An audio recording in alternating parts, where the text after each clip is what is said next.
Okay. Good morning.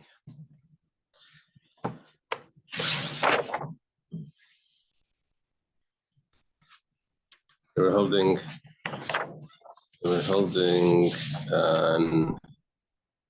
is it Memches? Amarava. Yeah, Amarava on Memches Amaral.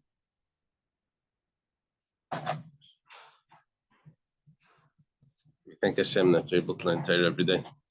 It's just about learning. We should have basic English immediately.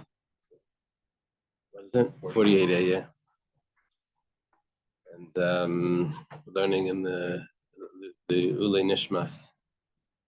Zahava Golda Bas Baruch Binyamin. And Nathaniel Zev Ben Zion. Whoever needs to refer Shleima, should be safe. Okay. Machlekes Rabbi Yochanan and Rish Lakish regarding how money works. Does money have a choir? It's common. Abaya Rava, Rav and Shmuel. So how money works? Does money acquire, create the acquisition biblically? Rabbinically, it doesn't. Everyone agrees. But Rabbi Yochanan holds that biblically, it really would make the acquisition. And it's just the rabbis that instituted that a person shouldn't take the money and then say, "I'm so sorry, all your wheat got burnt." So the rabbis instituted that it shouldn't work. Well, we have a Mishnah, we have a pasuk that supports Rish Lakish. Now, which is of the opinion that money doesn't work even on a biblical level.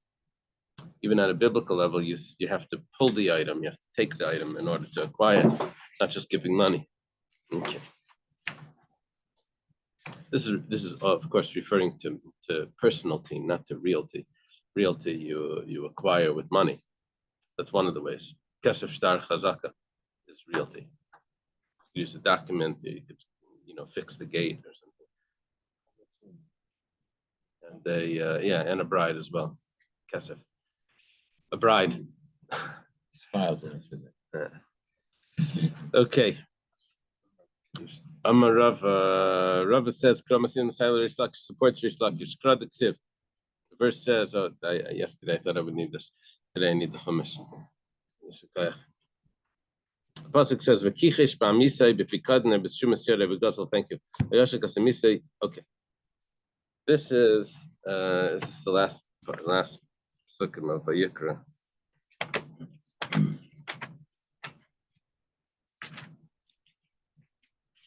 Okay, it says over here that God spoke to Moses, saying, "If a person sins and acts deceitfully against God by making a false denial to his fellow concerning an item deposited for safekeeping." That's the next one. Shumas yad. They translate here, cash in hand, which was part of a business deal, or a loan, or an object taken by robbery, or he withheld part of a business. He withheld wages from his fellow. So those are the items here. Or he found a lost article, and then he denied any of the above-mentioned sins and swore falsely that he need not return any funds. In any of these cases where a man might sin, what should happen is that when he feels that he has sinned and is guilty, he should return the article which he has robbed and the funds which he has withheld, or the item which he has been deposited with him, or the article which he has found, or anything else about which he has sworn falsely. He should pay the principal amount and add 1/5. He should give it to its rightful owner on the day that the sinner repents his guilt. He should bring a guilt offering to God. Okay. So we have a list over here of possible things that a person will swear falsely about, and ultimately he has to bring a carbon and give it back and pay an extra 5th. So when it mentioned Chumas Yad, Amar Rav Chizda, what is it talking about? Chumas Yad, which means a loan. We're not talking about just a regular loan where the person denies it. We're talking about that there was a designated mashkan, designated collateral that was to be used to pay back this loan, and now the person is denying that. So he's not just denying a loan, he's denying an item as well. Where are you? What page? I'm on 48. 48A. Yeah.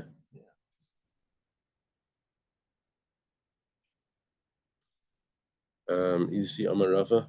Should be like a new thing. Okay, now in there you go down just a few lines and you have Rav Chizda says, for example, when he designated an item for the loan. What does it mean, ashak, which means he withheld payment, wages? Rav Chizda ken sheicha lekeli lashkei, where he designated a vessel to pay back to pay the wages of his worker. So we're not just talking about a debt, we're talking about an item also that's being denied. So that's when you have to pay the extra fifth and bring the sacrifice as well. But then when the pasuk then says that what do you do if the person feels that he is guilty and he wants to repent? So it goes to the list. It says it's when it's sinned and he's guilty. He has to return this stolen item that he stole, or the withheld wages that he withheld, or the deposit that was deposited with him. But it doesn't mention anything about the loan. What happened to the loan? You look at the psukim, the loan is missing. Goes back over everything and leaves that out. My time, what's the reason for this? Lav mishum de mashicha, must be that that's not really an item that's being denied, because by the loan, even though money was given, Reuven lent money to Shimon. Money was given from Reuven to Shimon. Shimon designates an item to pay it back. Reuven never pulled the item, so it's not really his item that Shimon is now denying. It's not Reuven's item, because it was just Reuven had just deposited money. And depositing money is not any sort of acquisition. So when do we say that this law applies, that the person needs to bring the sacrifice and pay the extra fifth? That's only if there was an item that's being denied. But over here, that item has not Reuven's, because Reuven never pulled the item. Money. So it's considered like a purchase, not an exchange, because it's an exchange at the minute that he gets the loan. Yeah, we're viewing it like a purchase. And even if it is an exchange, we didn't say that an exchange of coins is considered an exchange. That was a whole discussion if you can exchange coins, right? It could be that it doesn't work by coins, the concept of exchange. He's got to pull it. He has to pull it, right? A cloak.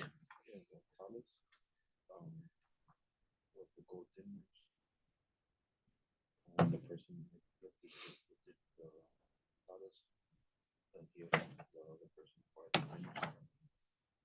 But that's the other way. We're talking about taking the talus, not taking the money. Over here, we're talking about money was given from Reuven to Shimon.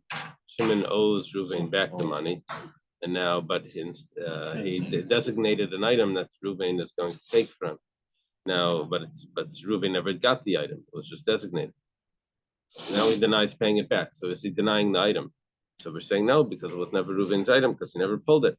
This is a proof to Rish Lakish. Rish Lakish holds that money does not acquire even on a biblical level, and that's what we're seeing here, that the item that was the mashkin was never acquired by Reuven. Amalei Rav Papa Rava. So Rav Papa says to Rav, Rav Papa is a student of Rav, and Rav is the one that said that this is a support. This pasuk is a support for Rish Lakish. Maybe we don't need to repeat the halacha of the this pasuk kind of just make the whole idea of yeah. Does that make that whole philosophy sort of fall apart? They were saying that you do need to pull it. Right, but that this pasuk doesn't disprove that. We're saying we're supporting that process that you did that. You need to pull it. If you don't pull it, just because he gave money, that's not an acquisition. That's what we're proving here. The fact that the pasuk doesn't repeat and say what the halacha is by the loan, it's coming to tell me that by the loan it's different. He swore falsely, but the end halacha is different because there was no denial of an object. The Gemara says maybe not. Maybe it says it once by a very similar case where someone doesn't pay his workers, and he designates an item. There was an item that was designated, and over there it says that if he doesn't pay the workers and he denies it, then he feels guilty. He comes right, he has to pay the double. Yeah, not the double. He has to pay the extra fifth, and he has to bring the sacrifice. So we have exactly the same halacha. So it says it already. And we can learn the loan from the person that doesn't pay his workers. Mar says, no.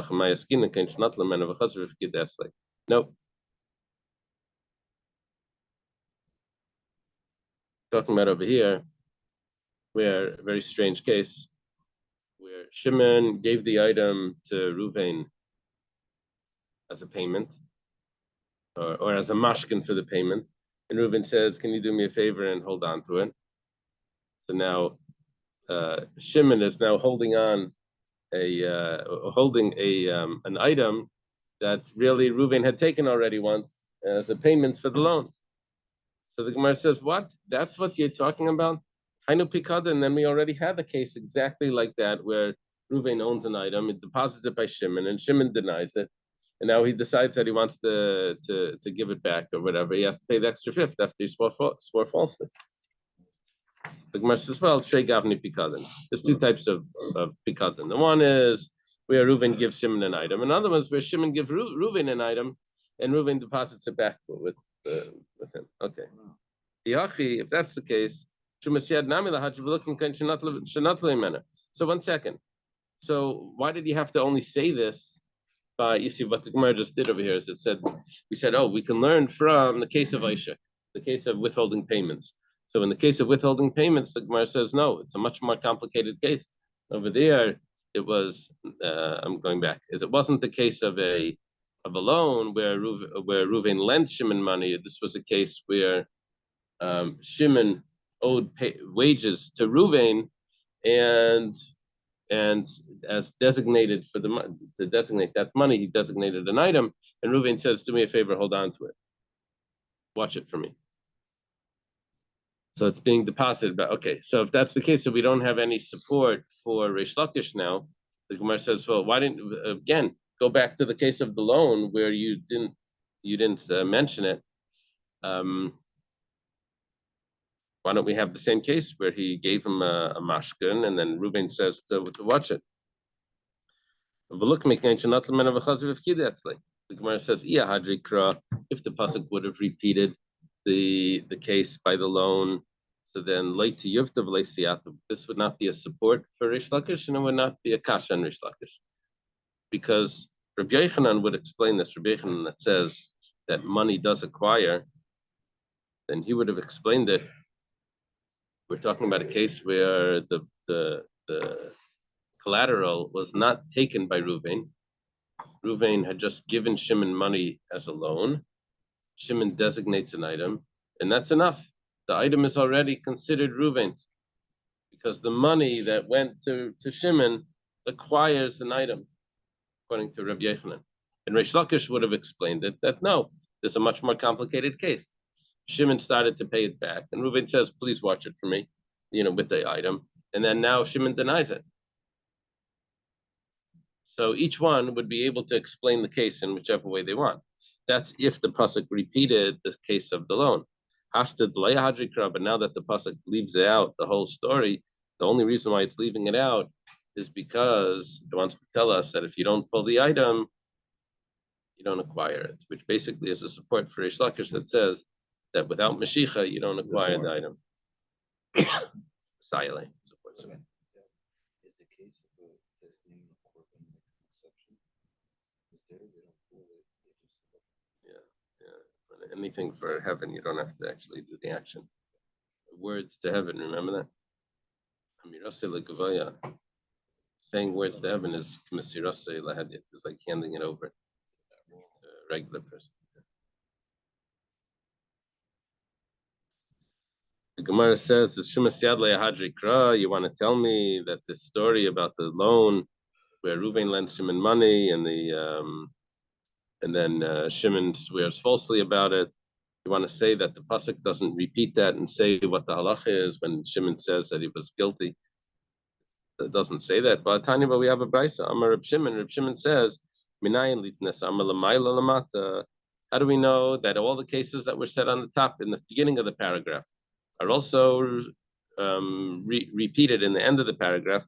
It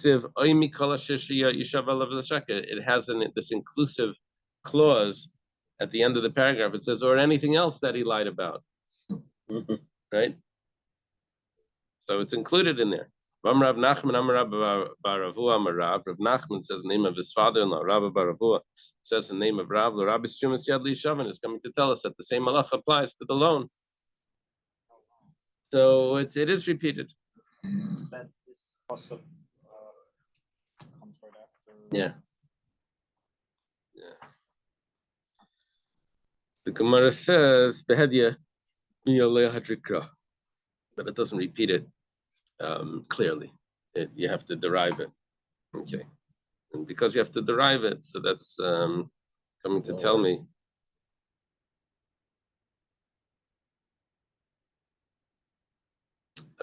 that in the original case it doesn't work. It's only in the case that would be similar to the pikadon, where he gave it to him and then he took it back. That's when it's going to work. In other words, in the tray gavne pikadon, in the two types of pikadon, yes. If he denies it, he's going to have to pay the extra fifth, and he's going to have to bring the sacrifice. But if it would just be a loan, then you don't have to actually bring the sacrifice, just for a loan. So it's swears falsely by the loan. He doesn't pay the extra fifth and the sacrifice. What does he do? If someone denies money,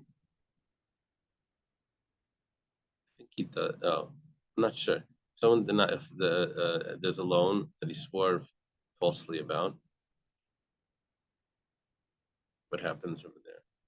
You have to bring a sacrifice because he swore falsely. Yeah, but we learned over there that was an item that he was denying. That was a pikadon. Here we're talking about a loan.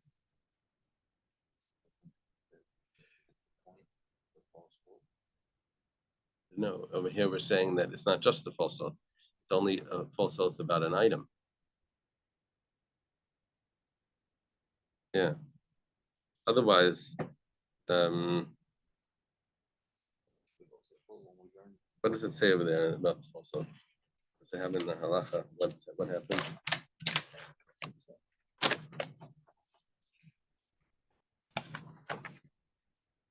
Yeah, according to Rashi, an oath with regards, according to Rashi, Taisus in the Rashi, only one who takes a false oath with regard to a debt linked to a specific item is liable to bring an offering for that oath. The Ramban, the Ran, and the Ritva maintain the one is liable to bring an offering even for false denials of a loan in other commitments. The dispute with regard to the verses concerned only the requirement to restore the particular item to its owner, specifically whether or not, and he shall restore refers to the particular item. So according to Rashi, there's no yeah, all of those cases before we're talking about where he had a cow and he swore and this and sometimes he has to bring a asham, sometimes bring a chatas, right? Remember that? Oh, 1 second, no, that was The penalty. That from what I remember, like any false oath, he would have to do a correction and then have the 1/5 like penalty. maybe that was with an item.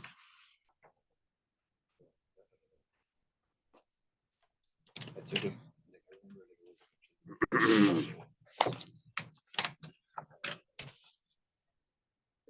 This case was about someone renting a cow, where he has to the case back on Lamed Vav, where they both have to bring a chatas, they both have to bring asham when he rented it and borrowed it, and all that whole story. I was talking about a cow. Find the Gemara. We'll see. It would only be a question on Rashi. The other commentaries seem to say it's the same thing. Okay. Now, what Rava said was that we have a pasuk that supports Rava. We have a pasuk that supports Rish Lakish. But he also said that we have a Mishnah or a Brisa that supports Rish Lakish. So now we're up to Masnisa Minalan. What's the Brisa that supports Rish Lakish? Tanya, the Brisa says like this: Nasna labalan. Someone gave a coin of hektish to a balan, is the bathhouse attendant, to get into the mikveh. Gave the coin of hektish to him. Well, mal, he violates the rules of Meila because the coin has changed hands. And okay, Rav says Dafka balan hudle mechser mashicha. That's only because it was a attendant at the bathhouse, because what is Meila? Meila is when someone uses something from hektish for personal use. It's misuse of hektish property. Similar to that. What do you call that? Shlichus yad. But here it's worse than that, because it belongs to the Beis Hamikdash, belongs to Hashem, and you're using it for mundane purposes, for your own purposes. So what happens then is he has to bring a karban me'ilah. It's called Hasham me'ilas, and if he does it on purpose, it's like misa b'dei shemayim. It's like a very serious punishment. All of this is b'shaygig when he does it without intention. Then he just brings a sacrifice. Well.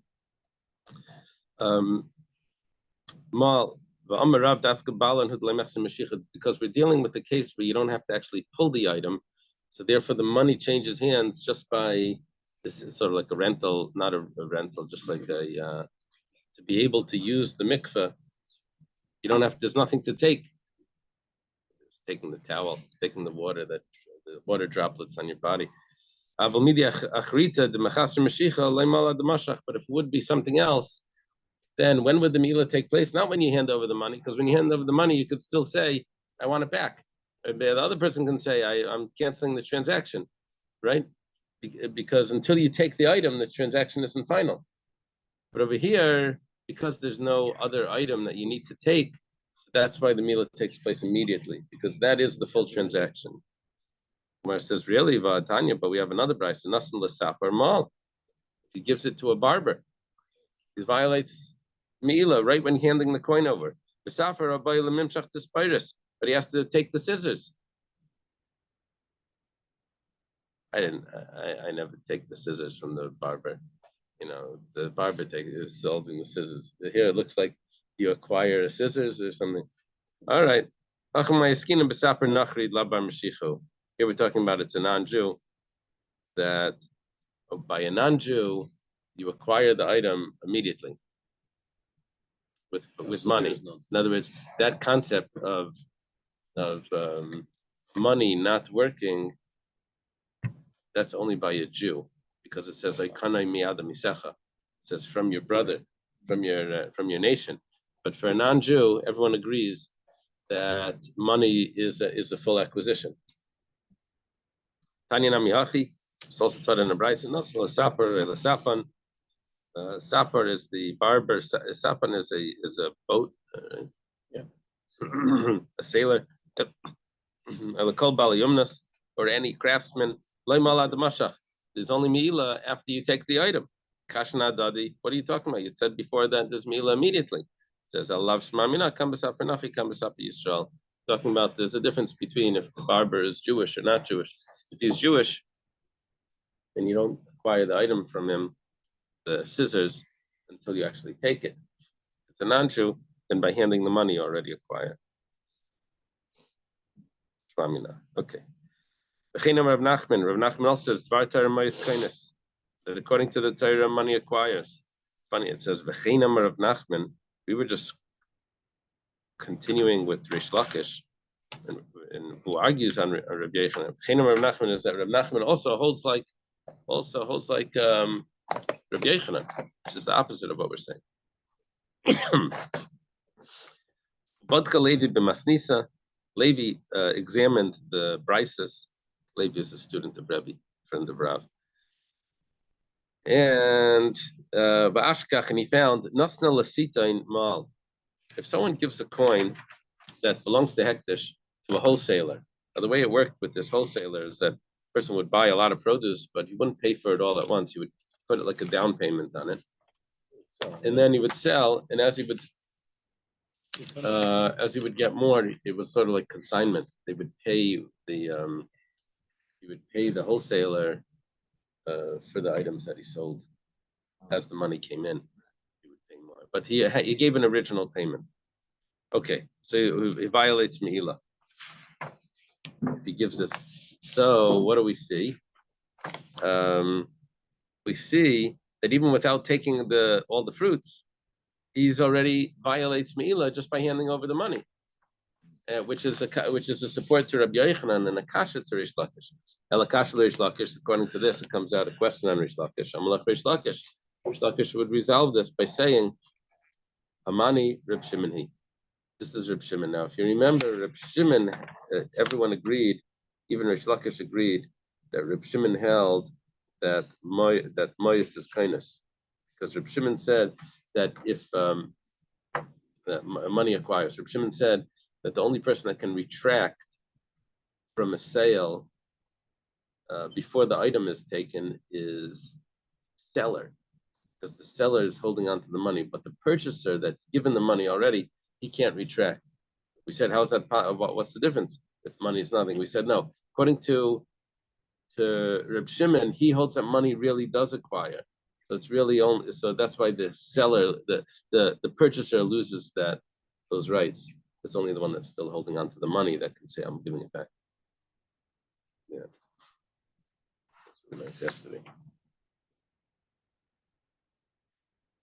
So these stores that have, you buy something and you return it in 30 days, you don't like it, and they're supposed to give you your money back.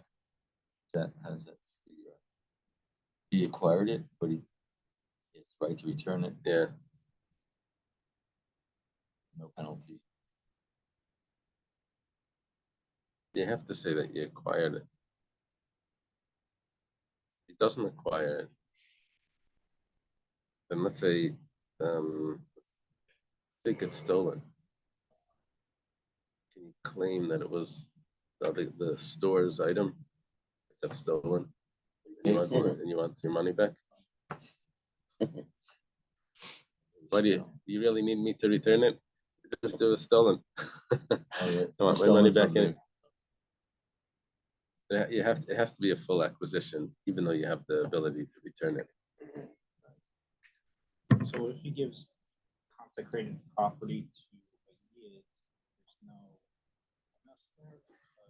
Yeah, if you give it to acquiring it, but to yeah, a goy, it hasn't really changed hands, even though it's now in the property of this other person. But because the transaction isn't final, so it's not considered that it changed hands fully. Yeah. So is it the same analysis with respect to collateral taken at the time of the loan? The Kenyan revolved in a full acquisition subject to conditions? Yeah, Seems like it's not, because he can't dispose of it. right. That sounds more like a pikadon, that type of collateral. You're holding on to it, but the person's supposed to pay money. It's just that sounds right. You're a shomer of it on it. Yeah, you're not knowing you're a shomer. Compares that to a guarantor.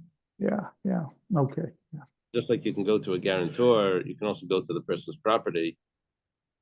But that doesn't mean that's not who you're supposed to go to first. You're supposed to go to the guy first. Maybe he wants to pay money and get his. Yeah. That's at the end of Baba Basra. Aval Amru Misha Para Chulu. But they said, even though money doesn't acquire, but they said that someone that doesn't keep his word should get this curse. the one that paid retribution from the Dora Floga, Misha Para, gets a Itzmar. We have a statement of Amiraim. Abai Amar Oidui Maidinanai. We notify him that there is such a concept that if he doesn't follow through with his, if money was paid and he wants to retract, he doesn't follow through with it. So there is a concept of a curse. Rava Amar, Rava says, Melat Laitinanai. They don't notify him about the curse, they curse him. Is that the way the Gemara puts it? That he actually gets the curse, not that they notify him. Abai Amar, Curse him or okay. Abaya Amar, I guess, yeah, does the curse come from heaven or do we curse him? Abaya says, we just notify him the ksiv nasi bam chaleisar. You're not supposed to curse. It says a nasi, which means a king. right. But it doesn't matter. It applies to everyone.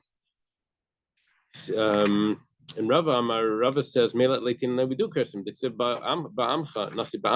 Only if he's fulfilling the Torah. And it says that that the remnant of the Jewish people does not commit iniquity.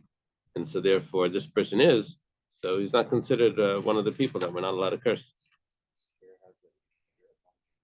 A leader. Yeah. Yeah, over there it says it's referring to everyone, I think.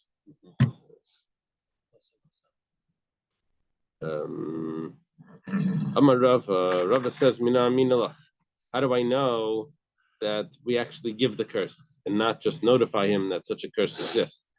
The Rebchia Bar Yosef, I think, was a student of Rav. Apparently they gave him money to buy salt. He must have sold salt. And they gave him money. Back then, it was from did they use the salt from the ground or they use salt from the ocean? I know for sure they got salt from the ocean. But was it also from the ground? Well, anyway, l'sayif yakim milcha.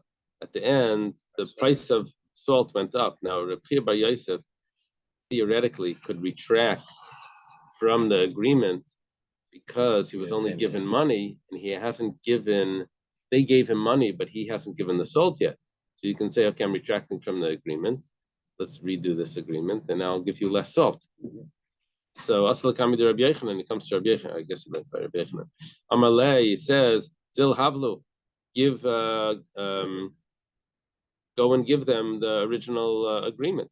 Bilai, and if you don't, Kabbalah Mishapara, then you're going to have to get the Mishapara. Biamrate doing Maydin like. And if we say Rav is telling Abaya, and if we say that they only notify him about the Mishapara, so is that what Rabbi Yechanan is telling Rabbi Bar Yosef, that you should know that there's a Mishapara? Of course he knows there's a Mishapara. Rabbi Bar Yosef was a Talmud Chacham. What's Rashi saying? Ali Talmud Chachamaya. Elamai, it must be Melach Laitinanai. So what was happened? That Rabbi Yechanan cursed him. Rabbi Bar Yosef was going to get the curse.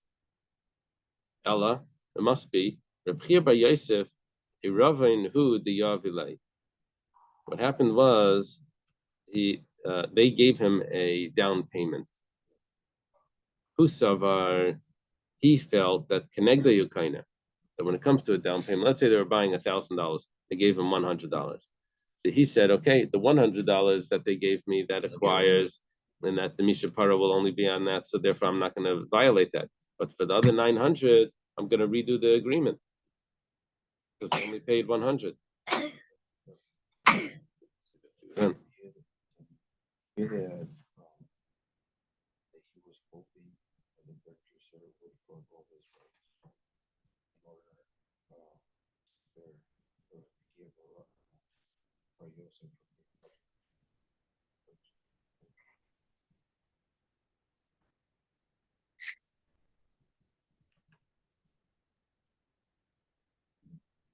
Why do they need him to forgo his rights if he's allowed to do it?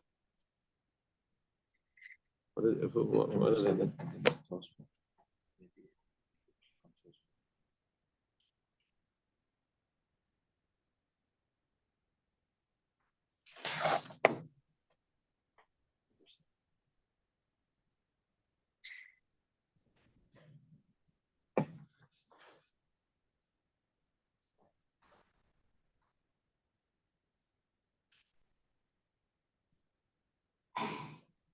Okay. What this is going on is what we said before when Rav Chia bar Yosef comes in front of Rabbi Yochanan. So it says, was Rav Chia bar Yosef a person who needed to be informed? He was a Torah scholar, surely was aware of this law. So they say, but if the law is that the court actually curses the one who wishes to renege, this incident can be explained as follows. Rav Chia bar Yosef was hoping that the purchaser would forgo his rights in order to spare Rav Chia bar Yosef from being publicly cursed by the court. In other words, whichever way you look at it, you have a problem. What was Rav Chia bar Yosef coming to court for? To be informed, he already knows about it. Not to be informed, he already knows about it. So the only way out of this was that he knew that there was a curse. The only thing is he was hoping that the other person would forgo the rights. That's the follow-up of the explanation. Now, where we're holding now is Rav Chia bar Yosef. Go to the next paragraph. We're holding that Rav Chia bar Yosef was hoping, he understood that when someone gives a down payment, they only acquire corresponding to that value, and therefore the rest of it, the other 900, he's able to renegotiate. And Bamalei Rabbi Yochanan said to him, "Keneged kula yukaina." No, a down payment acquires everything, and so therefore you can't renegotiate anything.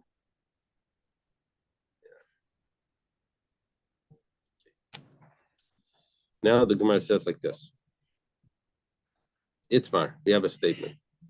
How does it work regarding down payments? A Ravan is over here. It means a down payment that there's more payment that needs to be paid up. Rav says that he only acquires. Oh, that would be good if Rav Chia bar Yosef was a student of Rav. That he only acquires corresponding to the amount that he paid. And Rabbi Yochanan says no, a down payment acquires everything, and the remaining money is something that you have to pay up, but that doesn't affect the transaction. The transaction is already final on everything. Meisvei the Gemara is a question. This gets a little confusing. So it means, according to the first opinion, that a Roman that only buys the value that you give means that they can actually technically back out, because I only give you 100. I don't owe you the 900. Yeah. So 1 second. Let me just clarify. You see, really, money doesn't acquire anyway. So what are we talking about here, right? So we're talking about here where he's acquiring property. Now, by property, how much did you acquire when you gave a down payment? About so. Okay, 1 second. You're right. For property, you either acquire corresponding to the value, or according to Rabbi Yochanan, you acquire everything. Now, if that's how it works by property, then you have to extend it over to personality and put not the acquisition, but put the mishapara on it.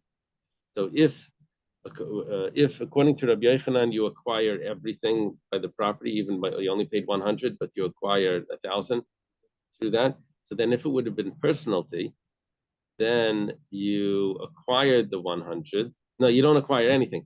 You don't acquire the one, but the mishapara goes on everything. The mishapara goes on everything according to Rabbi Yochanan. According to Rav, the mishapara only goes on the 100, and you can renegotiate the rest of it. There's no mishapara on the rest.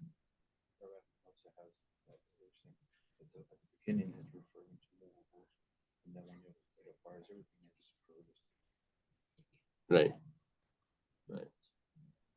Okay.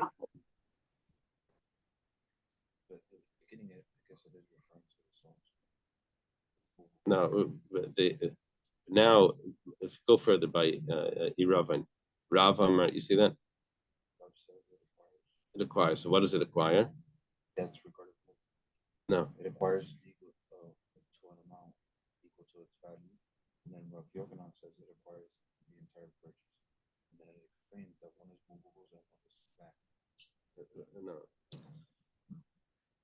The actual acquisition is referring to the land and the thank you. And the mishapara, the curse is on the movable.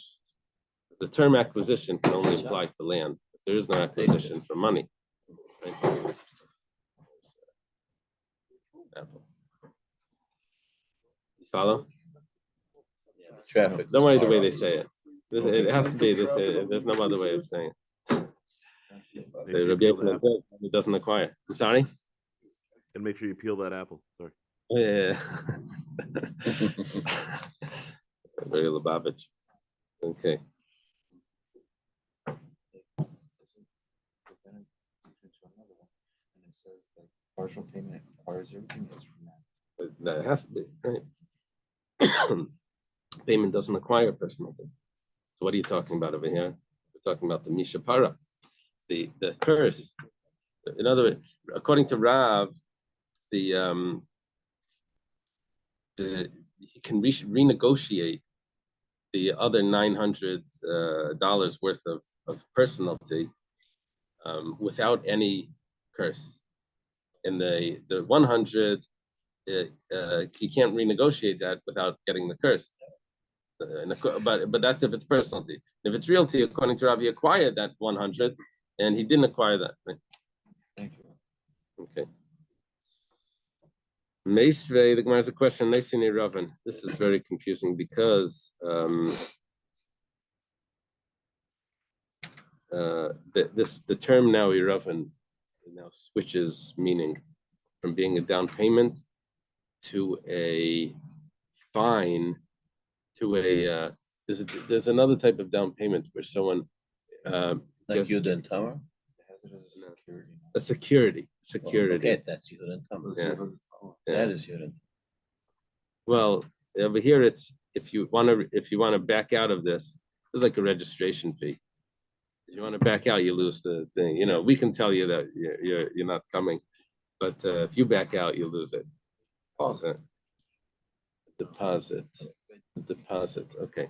But usually today, for like those down payment, Well, RAV usually means guarantor. Right. So Right. here it says if your money is the guarantee that you're going to finish up. Right. I guess you're Right. forfeited if you don't. Perfect. That's right. Firing, there you go. That's right. I'm sorry.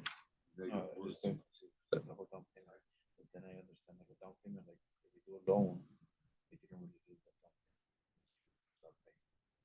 The security is like the whole like something. Yeah.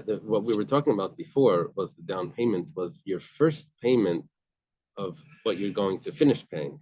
Here, it's not even that. This is just the security to make sure that you come through with it if you don't come through. So Itmar, I'm sorry, Mesia.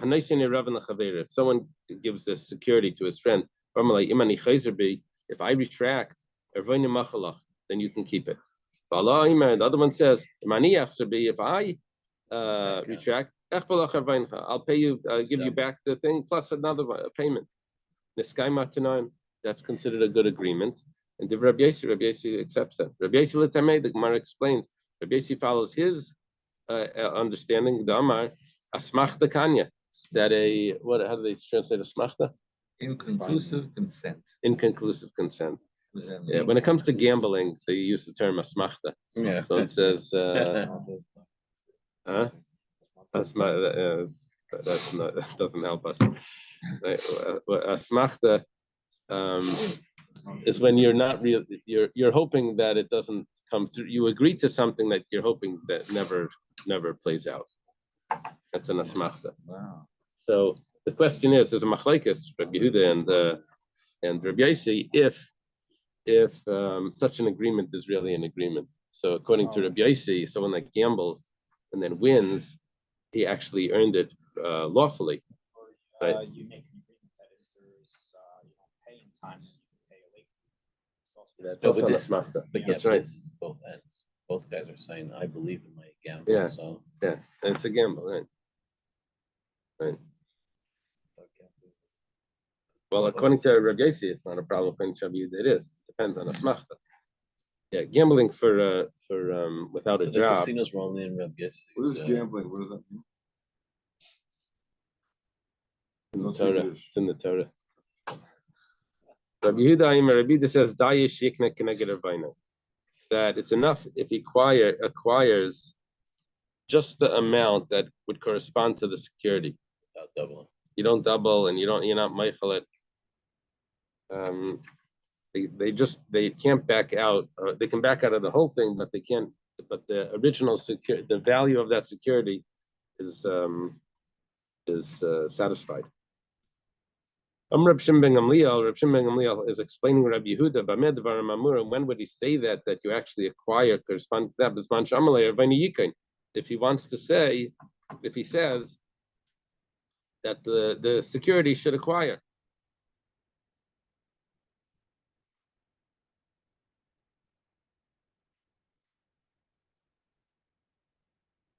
Which, according to him, should not acquire everything.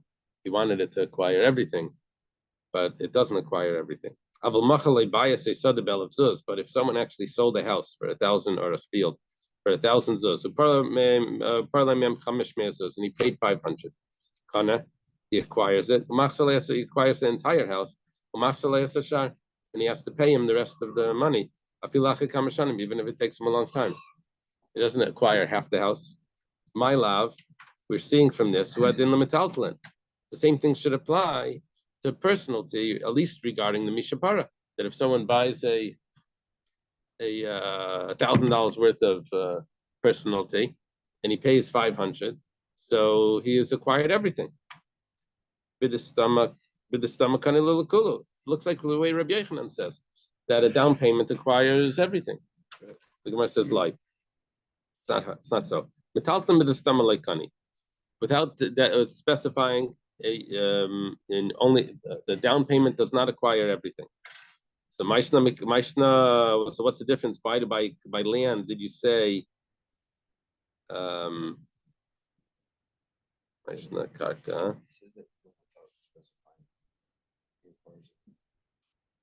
Without specifying, it acquires everything. According to, that's our question. It goes against that, right? That fits with Rabbi Yochanan, but it doesn't fit with Rav. So the Gemara says that it's not so because there's a difference between karka, maishna karka, the bekaspa kanele mamash. What's the difference by land? I'm sorry, maishna. Let's do it. Maishna question mark. Karka, when it comes to land, the bekaspa kanele mamash that he acquires land. How is land acquired? With kesef shtar chazaka, with money. That money is actually the acquisition. So kanile lekule. So that's how he acquires everything, because that's one way of acquiring. But metaltale the laikani kabuli mishapara. But when it comes to personality, money doesn't affect the acquisition. It's just a payment for whatever you're buying.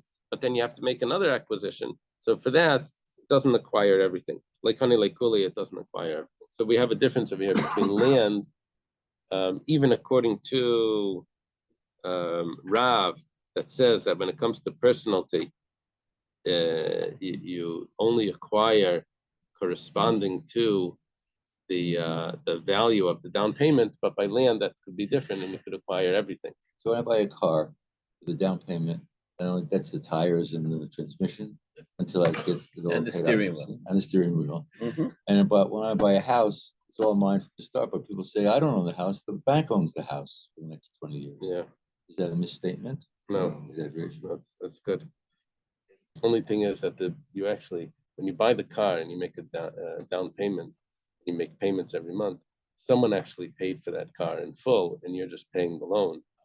It's a little different. And it's different in Florida because the car, it doesn't go under your name, but the house does. Oh yeah. Yeah, the house, your name is on title. It just on title it shows that there's a loan, like a lien on for the amount of the loan. The car, no, the car stays under the bank's name until you finish paying it off. So why does it work like that? That's just Florida. Like there's other states The Republic of that the car that goes under the person's name with a lien the same way as the house. It's like lien theory and other type of theory states.